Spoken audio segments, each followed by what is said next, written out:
ರೀ ಏನ್ರಿ ನೀವು ಬೀಗರು ಬರೋ ಹೊತ್ತಾಯ್ತು, ಹೊತ್ತು ನೆತ್ತಿ ಮೇಲೆ ಬಂತು. ಆದ್ರೆ ಬಿದ್ದಿರುವ ಕಾಳನ್ನು ಹರಿಸ್ತಾ ಇದ್ದೀರಲ್ಲ, ನೋಡಿದವರು ಏನಂದಾರು? ಬೀಗರು ಬರುವ ಆದಾಗ ಅಷ್ಟೆಲ್ಲ ತಿಳಿಯಬೇಕಾದರೆ ಪೊಲೀಸ್ ಅಧಿಕಾರಿಯಾಗಿ ಬರುವ ಸಂಬಂಧಿಗಳು MLA MP ಆಗಿರಬಹುದು. ಹಾಗೆ ಈ ಬಿದ್ದು ಕಾಳನ್ನು ನೀವು ಹಾರಿಸ್ತಾ ಇದ್ದೀರಲ್ಲ, ನೋಡಿದ ಬೀಗರು ಏನು ಅಂದುಕೊಂಡರು? ಅದಕ್ಕೂ ನಿಮಗೆ ಬುದ್ಧಿ ಬೇಡವೇನ್ರಿ? ಗೌರಿ, ಬೀಗರು ಬರುತ್ತಾರೆಂಬ ಮಾತ್ರಕ್ಕೆ ಬಿದ್ದಿರುವ ಕಾಳನ್ನು ಆರಿಸದೆ ತುಳಿದು ಹೋದರೆ ಮುಂದೊಂದು ದಿನ ಅನ್ನಕ್ಕಾಗಿ ಹಪಾಪಿಸುವ ಕಾಲ ಬಂದೇ ಬರುತ್ತೆ ಅಂತ ಬಾಲಬಸವರು ಹೇಳಿದ್ದಾರೆ. ಅದಕ್ಕೋಸ್ಕರ ಬಂಗಾರ ಹಣ ಕೂಡಿಡುವುದಕ್ಕಿಂತ ಅನ್ನವನ್ನು ಕೂಡಿಡಬೇಕಾಗಿದೆ. ಆದರೆ ಏನು ಮಾಡುವುದು? ಸಿರಿತನ ಎಂಬ ಮೋಹದ ಬಲೆಯಲ್ಲಿ ಬಿದ್ದವರಿಗೆ ಬುದ್ಧಿ ಹೇಳುವರ್ಯಾರು? ಅಯ್ಯೋ ರೀ, ನಿಮ್ಮನ್ನು ಹೇಗೆ ಮಾತನಾಡಕ್ಕೆ ಬಿಟ್ಬಿಟ್ರೆ ಬೀಗರು ನಮ್ಮನ್ನು ನೋಡಿ ಹಾಗೆ ಹೋಗ್ಬಿಡ್ತಾರೆ. ಯಾಕೆ ಗೌರಿ ಹಾಗೆ ಅನ್ನುತ್ತೀಯಾ? ಮತ್ತೇನ್ರಿ? ರೈತನ ಮನೆಯಲ್ಲಿ ಹಣಕ್ಕೂ ಬಂಗಾರಕ್ಕೂ ಕಮ್ಮಿ ಇರಬಹುದು ವಿನಃ ಅನ್ನಕ್ಕೇನು ಕಮ್ಮಿ ಇಲ್ಲ. ನೋಡು, ರುಚಿ ರುಚಿಯಾಗಿ ಅಡಿಗೆ ಮಾಡಿ ಬಡಿಸೋಕೆ ನೀತಿಯ ಬಂದ ಬೀಗರನ್ನು ವಿಚಾರಿಸುವುದಕ್ಕೆ ನಿನ್ನ ಮೈದುನ ಇದ್ದಾನೆ. ನಾನು ಉತ್ಸವ ಮೂರ್ತಿ ಅಷ್ಟೇ. ಬಾಯಿಲಿ ಇವತ್ತು ನಿನ್ನ ನೋಡ್ತಾ ಇದ್ರೆ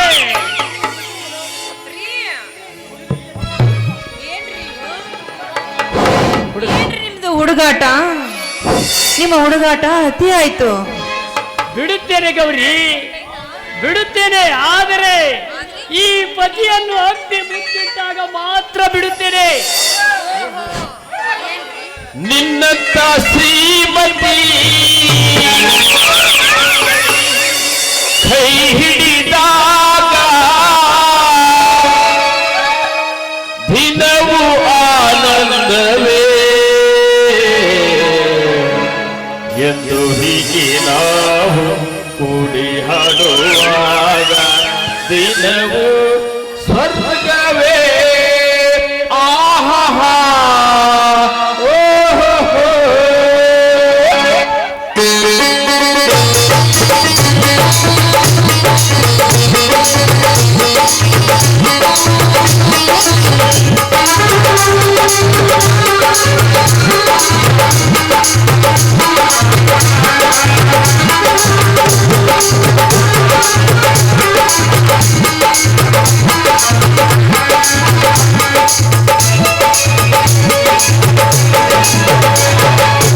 ನಿನ್ನಂತ ಶ್ರೀಮತಿ ಕೈ ಹಿಡಿದಾಗ ನಿನ್ನಂತ ಸರವತಿ ಜೊತೆಯಾದಾಗ ದಿನವೂ ಆನಂದವೇ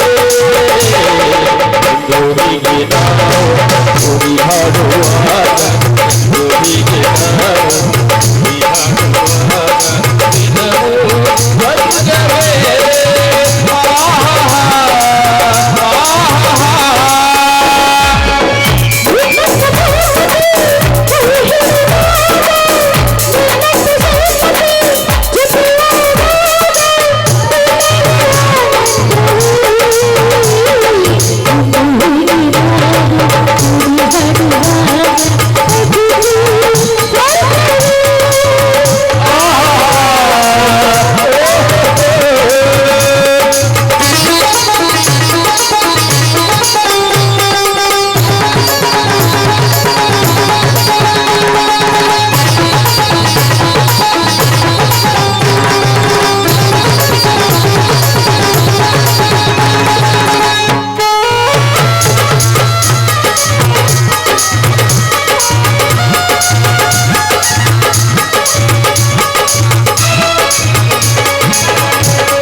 ಅನುರಾಗ ಸುಮಯೋನ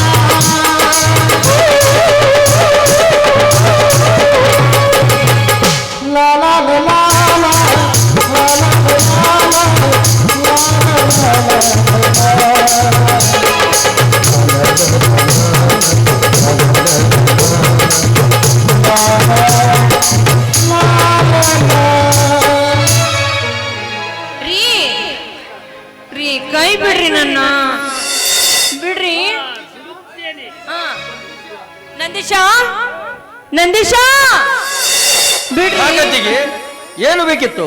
ನಿಮ್ಮ ಅಯ್ಯೋ ಏನಿಲ್ಲಪ್ಪ, ಅದೇ ನಿಮ್ಮ ಅಣ್ಣನವ್ರಿಗೆ ಏನೇ ಬೇಕಂತ ಕೇಳಪ್ಪ. ಯಾಕಣ್ಣ, ಏನು ಬೇಕಿತ್ತು? ಏನು ಇಲ್ಲ ನಂದೀಶ, ಬೀಗರು ಬರುವ ಹೊತ್ತಾಯಿತು. ಕುರ್ಚಿ ಹಾಕಿ 4-5 ಮಂದಿ ಹಿರಿಯರಿಗೆ ಹೇಳಿದ್ದೆ, ಕರೆದುಕೊಂಡು ಬಾ ಹೋಗು. ಆಯ್ತಣ್ಣ. ಕುರ್ಚಿ ಒಳಗಡೆ ಇದು, ನಾನು ತೆಗೆದುಕೊಂಡು ಬರ್ತೀನಿ. ಬಾರಪ್ಪ ಒಳಗಡೆ. ಗೌರಿ, ನನಗೆ ಜಯ ಹಣ್ಣು ತಿನ್ನಿಸಿದ್ಯಾ? ನೋಡ್ತಾ ಇರು.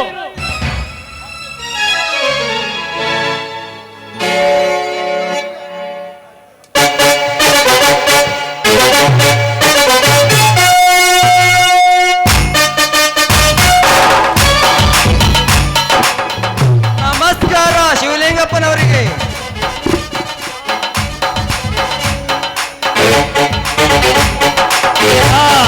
ನಮಸ್ಕಾರ, ಬನ್ನಿ ತಲಾಟಿಯವರೇ.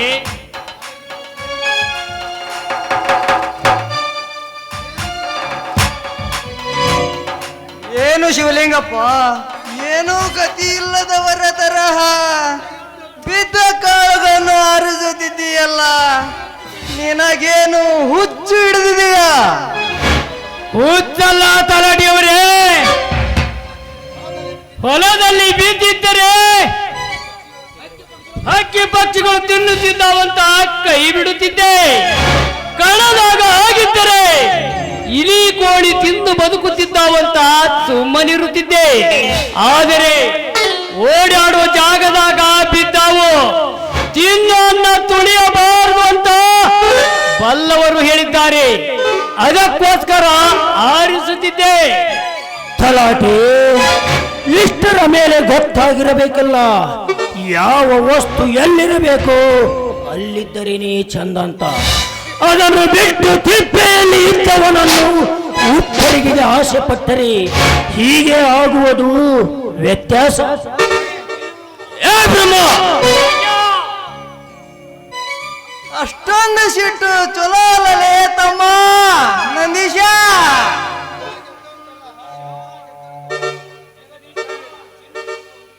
ಜಗದೀಶ, ಚಿನ್ನದಂತ ಹುಡುಗಿಯನ್ನು ತಂದು ಗಿಡುಗನ ಕೈಯಲ್ಲಿ ಕೊಡುತ್ತಿರುವೆಯಲ್ಲ, ನಿನಗೇನಾದರೂ ಬುದ್ಧಿ ಬೇಡವಾ? ನಿನ್ನ ತಂಗಿಗೆ ಗಂಡುಗಳಿಗೇನು ಬರ? ಶ್ರೀಮಂತ ವರಗಳ ಸರತಿ ಸಾಲಿನಲ್ಲಿ ನಿಲ್ಲುತ್ತಿದ್ದರು. ಮೂರ್ಖತನದ ಮಾತಿಗೆ ಕಟ್ಟು ಬಿದ್ದ ಶತಮೂರ್ಖ ನೀನಾದೆ.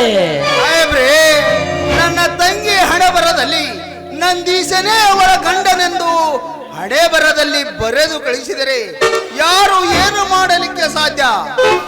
ಹೌದು ತಮ್ಮ ಜಗದೀಶ, ಅಪ್ಪ ಬೆಳೆಸಿದ ಆಲ್ಮರ ಅಂತ ಊರ್ಲಾಕೊಳಕಾಗುತ್ತೇನಪ್ಪ? ಶಾಲಿ ಕಲ್ತವಪ್ಪ ನೀನ್, ವಿಚಾರ ಮಾಡ್ಬೋದಿತ್ತಲ್ಲ. ತಲಾಟಿ, ಹೊಲಸು ಕದಡುವ ಹೊಲಸು ಕುಡಿಯುವ ನೀರು ಕುಡಿಯುವ ಹೊಲಸು ನೀರು ಕುಡಿಯುವ ನೀರಿನಲ್ಲಿ ಹೊಲಸು ಕದಡುವ ಪ್ರಯತ್ನ ಮಾಡಬೇಡ. ಸೌಕರ್ಯ, ನೀವು ತಿಳಿದವರು, ಜನನಾಯಕರು, ನೀವು ಈಗ ಮಾತನಾಡುವುದು ಸರಿನಾ? ಸರಿ ಸರಿ ತಪ್ಪುಗಳ ಬಗ್ಗೆ ತೂಗಿ ನೋಡಲು ಇದು ನ್ಯಾಯಾಲಯವಲ್ಲ ಶಿವಲಿಂಗ, ಇದು ಸತಿಪತಿಗಳ ಸಂಬಂಧ. ಸರಿಯಾದ ಸಮಯಕ್ಕೆ ನಿರ್ಧಾರ ತೆಗೆದುಕೊಳ್ಳದೆ ಹೋದರೆ ಸರಿ ಹೋಗದೆ ಮುಂದೆ ವಿಚಾರ ಮಾಡು.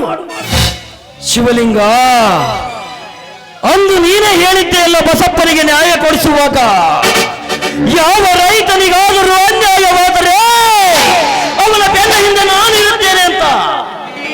ಅದಕ್ಕೆ ಜನನಾಯಕನಾದ ನಾನು ಜನರ ಯೋಗಕ್ಷೇಮ ದೃಷ್ಟಿಯಿಂದ ಹೇಳುತ್ತಿರುವೆ, ಕೇಳು. ಸಿಟಿಯಲ್ಲಿ ಹಾಯಾಗಿ ಬೆಳೆದ ಆ ಹುಡುಗಿಯಲ್ಲಿ ಹಳ್ಳಿಯಲ್ಲಿ ಬೆಳೆದು ಹೊಲದಲ್ಲಿ ದುಡಿಯುವ ಈ ನಿನ್ನ ತಮ್ಮನಲ್ಲೇ ಇರುವ ಸತ್ಯವನ್ನು ಹೇಳಿದ್ರೆ ಯಾಕೆ ಸಿಟಿ ಹೇಳ್ತೀಯ ಶಿವಲಿಂಗ? ಹೌದು ತಮ್ಮ ಶಿವಲಿಂಗಪ್ಪ, ನಮ್ ಸೌಕರ್ಯ ಹೇಳೋ ಮಾತು ಕರೆ ಐತಿ. ನ್ಯಾಯ ಬಿಗಿ ಹಿಡಿದು ಮಾತನಾಡು.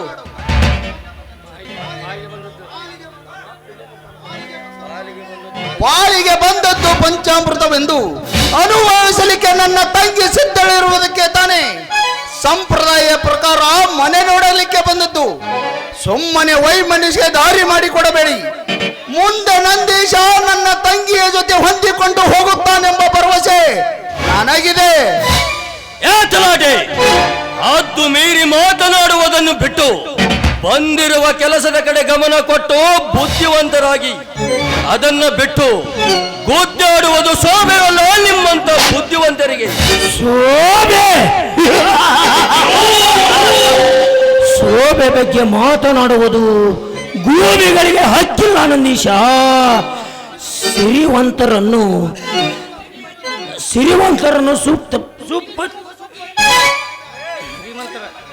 ಸಿರಿಧನದ ಸುಪ್ಪತ್ತಿಗೆಯಲ್ಲಿ ಬೆಳೆದ ಸಾಹುಕಾರರು ಮನೆಗೆ ಬಂದರೆ ಮಾನ ತೆಗೆಯುವಂತೆ ಮಾತನಾಡುವುದು ನಿಮಗೆ ಯಾವ ಯೋಗ್ಯತೆ ಇದೆ? ಸಾಹುಕಾರ್ರೆ, ತಪ್ಪು ಮಾಡಿದವರಿಗೆ ಬುದ್ಧಿ ಹೇಳೋಕೆ ಶ್ರೀಮಂತ ಬಡವ ಅಂತ ಏನು ಇಲ್ಲ ಸಾಹುಕಾರ್ರೆ. ತಪ್ಪನಿ ಒಲಿವಲಾದ್ರೂ ಬುದ್ಧಿ ಹೇಳುವುದರಲ್ಲಿ ತಪ್ಪೇನಿದೆ? ಸಕ್ಕಿನ ಶಿವಲಿಂಗ, ಯಾರೆದುರುಗಡೆ ನಿಂತು ಮಾತನಾಡುತ್ತಿರುವೆ ಎಂದು ಮನದಲ್ಲಿ ಎಚ್ಚರವಿರಲಿ. ಏಕಚ್ಚಿತ ನೀನೊಬ್ಬ ತುತ್ತು ಕೋಳಿನ ಆಚೆಗಾಗಿ ಹೊರಟು ಹೋಗುವವರೆಗೂ ಕತ್ತು ತಗ್ಗಿಸಿ ಬಿದ್ದಿರುವ ಕಾಳುಗಳನ್ನು ಆರಿಸುವ ತಿರುಗಲಿನು. ಅಂದಾಗ ಏಕಚ್ಚಿತ ನೀನೊಬ್ಬ ನಿನ್ನಂತವನಿಂದ ಬುದ್ಧಿ ಹೇಳಿಸಿಕೊಳ್ಳುವ ಅವಿವೇಕಿ ನಾನಲ್ಲ ಶಿವಲಿಂಗ. ನಿನ್ನಂತವರ ದೊಡ್ಡ ಮಾತುಗಳಿಗೆ ಸಾಕ್ಷ್ಯ ಹೊರಗಡೆಯಿಲ್ಲವ ದಂಡನಾಯಕ ಇವನು.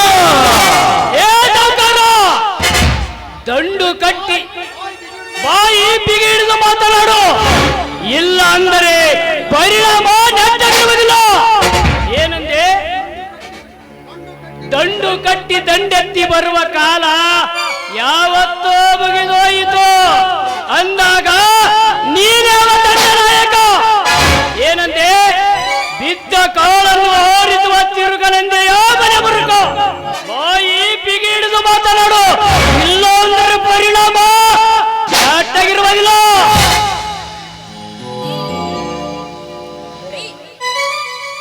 ಏನಂತ ಮಾತನಾಡ್ತಾ ಇದ್ದೀರಾ?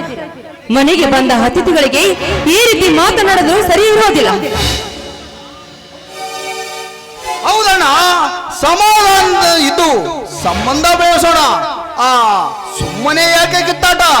ಆಯ್ತಪ್ಪ ಜಗದೀಶ, ನೀನು ಹೇಳಿದ ಹಾಗೆ ಆಗಲಿ. ಕ್ಷಮಿಸಿ ಸಾಹುಕಾರರೇ, ಹುಲಿಯ ಜೊತೆಯಲ್ಲಿ ಇಲಿ ಹಠವನ್ನು ಸಾಧಿಸುವುದು ಉಂಟೆ. ಅದರಲ್ಲಿ ನೀವು ಶ್ರೀಮಂತರು, ಹಣ ಐಶ್ವರ್ಯ ಸಂಪತ್ತು ಇದ್ದವರು. ನೀವು ಆಕಾಶ, ನಾವು ಭೂಮಿ ಇದ್ದ ಹಾಗೆ. ಅಂದ ಹಾಗೆ ನಿಮ್ಮಂತರನ್ನು ಎದುರು ಹಾಕೊಳ್ಳುವುದು ಸಾಧ್ಯವೇ? ನೋಡಿ, ದಯವಿಟ್ಟು ನೀವು ತಪ್ಪು ತಿಳಿದುಕೊಳ್ಳಬೇಡಿ. ಬನ್ನಿ ಸಾಹುಕಾರರೇ, ತಿಳಿದುಕೊಳ್ಳ ಬನ್ನಿ.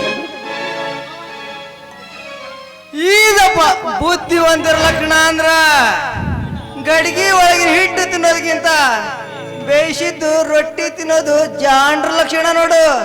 ಶಿವಲಿಂಗಪ್ಪ ನೋಡು, ನಿನ್ನ ಹೆಂಡತಿ ನೋಡಿ ಬದುಕೋ ದಾರಿ ಕಲಿತುಕೋ.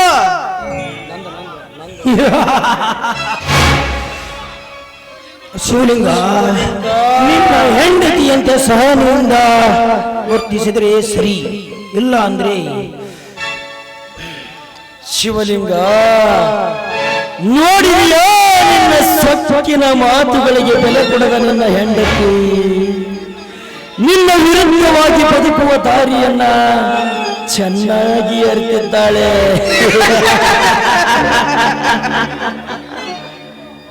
ಅವಳನ್ನು ನೋಡಿಯಾದರೂ ಕಲಿತದ ಶಿವಲಿಂಗ. ಶಿವಲಿಂಗಪ್ಪ, ನಿನ್ನ ಹೆಂಡತಿ ಗುಣ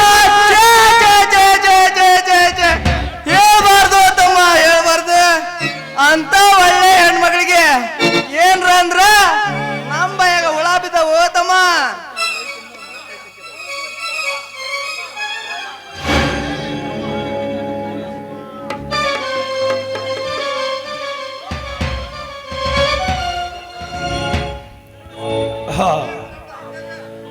ನೋಡು ಶಿವಲಿಂಗ, ನಿನ್ನ ಹೆಂಡತಿಯಂತೆ ಸಹನೆಯಿಂದ ವರ್ತಿಸಿದರೆ ಸರಿ, ಇಲ್ಲ ಅಂದ್ರೆ ಸಿರಿವಂತರನ್ನು ಸಿಟ್ಟಿಗೆಬ್ಬಿಸಿ ಸುಟ್ಟುಕೊಳ್ಳಬೇಡ. ಬಡವನಾಗಿ ಮೊದಲು ಬದುಕುವುದನ್ನು ಕಲಿತುಕೋ.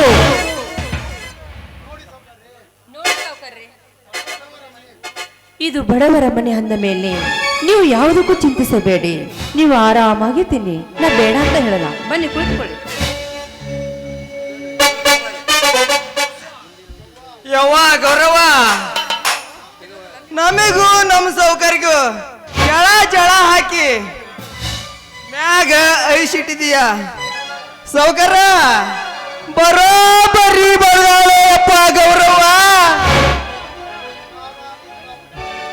ಬಾದಾಮಿಂದನ ಕೆತ್ಕೆ ಬಂದದ್ಲ ಏನೋ ಪಗಣಿ ಊಟನ ಬರೋಬ್ಬರಿ ಬಡ್ದಾಡ್ರಿ, ಬರೋಬ್ಬರಿ ಬಡ್ದಾಡ.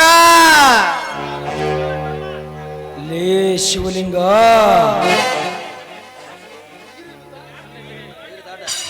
ಗಂಡ ಹೆಂಡತಿ ಸೇರಿಕೊಂಡು ಯಾಕ್ರಿ ತಲಾಟಿವ್ರೆ ಹಂಗೆಲ್ಲ ಮಾತಾಡ್ಬೇಡ್ರಿ. ನಿಮ್ಮ ಮಗಳಿದ್ದಂಗ ಬಾಯಾಗ ಹುಳ ಬಿದ್ದಂತೀರಿ. ನೀವ ಹೇಳಿದ್ರಲ್ರಿ ಈಗ. ಲೇ ಸಕ್ಕಿನ ಶಿವಲಿಂಗ, ಗಂಡ ಹೆಂಡತಿ ಸೇರಿಕೊಂಡು ನಮಗೆ ಅವಮಾನ ಮಾಡಿದರಲ್ಲ, ಈ ಅವಮಾನದ ಕಿಡಿ ನಿಮ್ಮ ಮನೆ ಹೊಕ್ಕು ಸುಡುವ ಬೆಂಕಿಯಾಗಿ ನಿಮ್ಮ ಜೀವನವನ್ನೇ ನರಕ ಯಾತನೆ ಅನುಭವಿಸುವ ಹಾಗೆ ಮಾಡದೆ ಹೋದರೆ ಇವನು ನರರಾಕ್ಷಸ ನರಸಿಂಹನೇ ಅಲ್ಲ.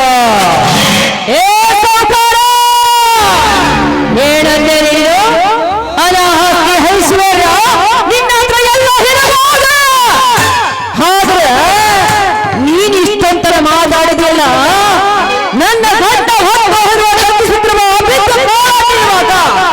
ನನ್ನ ಗಂಡನ ಗಂಡದ ಕೊಟ್ಟಿಗೆಯಲ್ಲಿರುವ ಶಗನಿಗೆ ಸಮಾನ. ಹೇ ಸೌಕಾರ, ಇಷ್ಟೊತ್ತರನಿ ಹೇಳು, ನನ್ನ ಗಂಡ ಹೊರಗೆ ಹೋಗುವವರೆಗೂ ಕೈ ಬಿಡುವ ಬಿದ್ದಿರುವ ಕಾಳನ್ನು ತಿನ್ನುವ ಕಿಮ್ಮತ್ತು ಅದು ಹಣ್ಣಗಳ ಅಣ್ಣ. ಅಂದ ಹಾಗೆ ಅದು ಹಣ್ಣಗಳ ತಿನ್ನುತ್ತಿರುವ ನೀನು ನನ್ನ ಗಂಡನಿಗೆ 3 ಹೊತ್ತು ಬಿದ್ದಿರುವ ಕಾಳನ್ನು ಹರಿಸುತ್ತಿರುವೆ ಅಂತ ಹೇಳ್ತಾ ಇದೆಯಲ್ಲ. ಅದೇ ರೈತ ಈ ಭೂಮಿಯಲ್ಲಿ ಹದ ಮಾಡಿ ಬೀಜವನ್ನು ಬಿತ್ತಿಲ್ಲ ನಿಮ್ಮಂತರ 3 ಹೊತ್ತು ಹಣ್ಣು ತಿನ್ನಲಿಕ್ಕೆ ಸಾಧ್ಯ. ಆದರೆ ನಿಮ್ಮಂತರ ಶ್ರೀಮಂತರು ತಿನ್ನಲು ಸಾಧ್ಯವಾಗುವುದಿಲ್ಲ.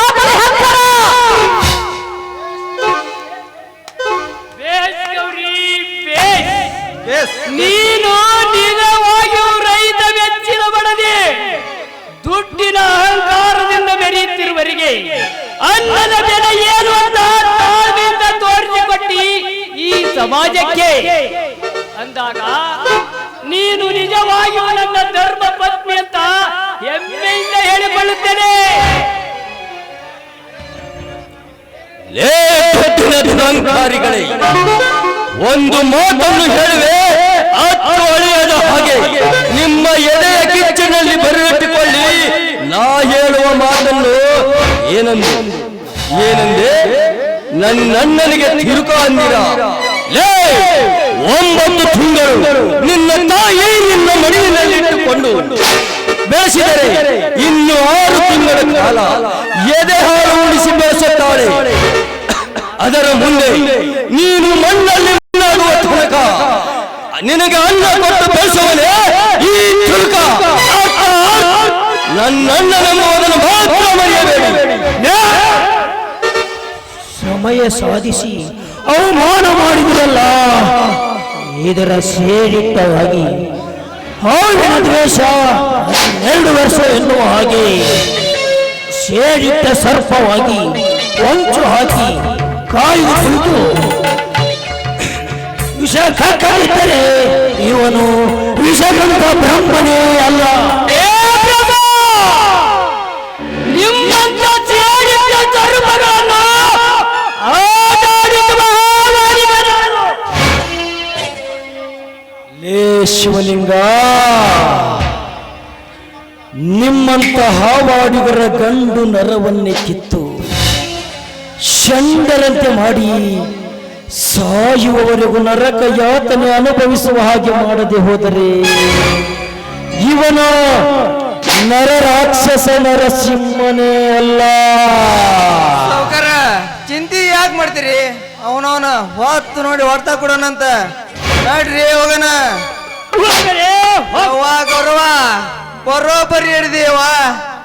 ಇದ ಸಮಯ ಇರಲ್ಲ, ಮುಂದೊಂದು ಕೈ ನೋಡ್ಕೊಂತೀವಿ, ನಾವೇನ್ ಬರ್ತೀವಿ. ಹೋಗಲೇ ಶಿವಲಿಂಗಣ್ಣ, ಸಾಹುಕಾರರು ಮಾತನಾಡಿದ್ದಕ್ಕೆ ನಾನು ಕ್ಷಮೆ ಕೇಳಿಕೊಳ್ಳುತ್ತೇನೆ. ನನ್ನ ತಂಗಿಯನ್ನು ಬಡವನ ಸಿಟ್ಟು ದವಡಿಗೆ ಮೂಲ ಅನ್ನುವ ಹಾಗೆ ಸಾಹುಕಾರರು ಮಾತನಾಡಿದ್ದಕ್ಕೆ ಚಿಂತಿಸಬೇಡ ಜಗದೀಶ.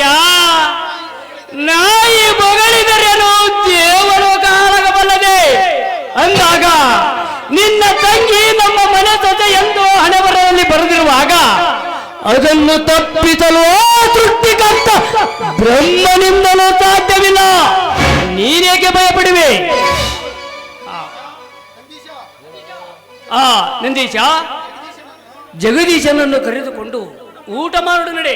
ಆಯ್ತಣ್ಣ ಜಗದೀಶ, ನೀನೇನು ತಲೆ ಕೆಡಿಸಿಕೊಳ್ಳಬೇಡ, ನಡೆ ಹೋಗೋಣ.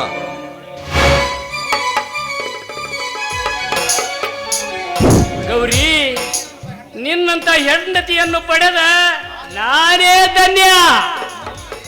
ಹೌದ್ರಿ, ಕತ್ತಿಗೇನು ಗೊತ್ತು, ಲತ್ತಿ ಪೆಟ್ಟು.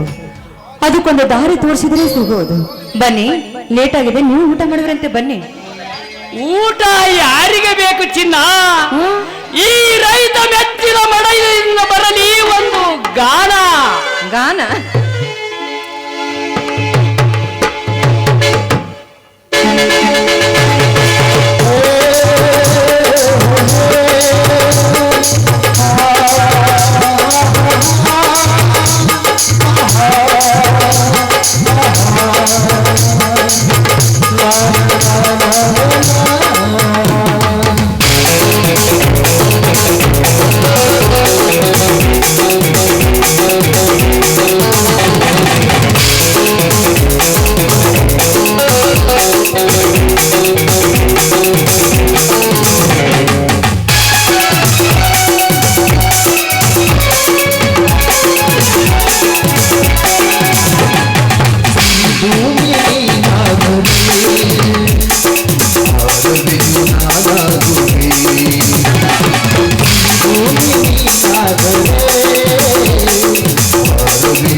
ಊಟ ಮಾಡಿದ್ರಂತೆ, ಬನ್ರಿ.